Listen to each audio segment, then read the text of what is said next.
সবাই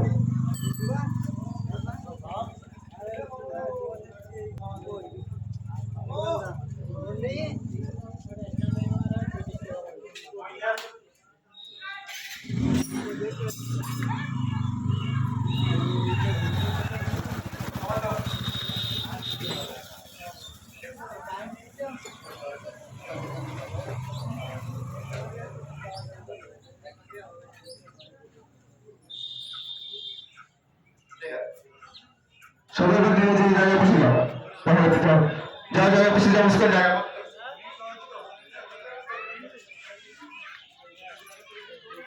এবার আমরা অনুষ্ঠান শুরু করবো।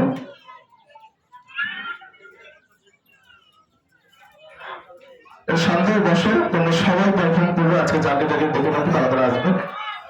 অনুষ্ঠান শুরু করবো আমরা। সর্বপ্রথম বলে রাখি, আজকে নেতাজি সুভাষচন্দ্র বসুর 127তম জন্মদিন। কে নেতাজি সুভাষ? কে নেতাজি সুভাষচন্দ্র বসু? 1897 সালে 23শে জানুয়ারি উড়িষ্যার কটক শহরে জানকীনাথের ঘরে আলো করে এই মহান নেতা, মহান মানুষ যিনি জন্মগ্রহণ করেন। এই নেতাজিকে আমরা নেতাজি বলে জানি। কেন আমরা নেতাজি বলি? যিনি ব্রিটিশ শাসনের বিরুদ্ধে লড়াই করে আমাদের দেশকে স্বাধীনতা দান করেছেন, সেই মহান মানুষের জন্মতিথিতে আজকে আমরা উপস্থিত হয়েছি। কোন মহান মানুষ? যে মানুষটা না থাকলে আজকে আমরা ফসলের দাম পেতাম না, শ্রমিকের মজুরি পেতাম না, শিক্ষা পেতাম না, সম্মান পেতাম না। আমরা ভারতবাসী সবে কুকুরের মতো আমাদের জীবন জীবিকা নির্বাহ করতে হতো।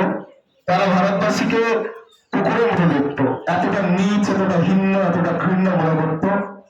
সেই নেতাজি সুভাষচন্দ্র বসু তাদের পদাধিকার থেকে, তাদের চাকরিকে ছুড়ে ফেলে দিয়ে মহাত্মা গান্ধীর সংস্পর্শে এসে আমাদেরকে স্বাধীনতা আন্দোলন দান করেছে।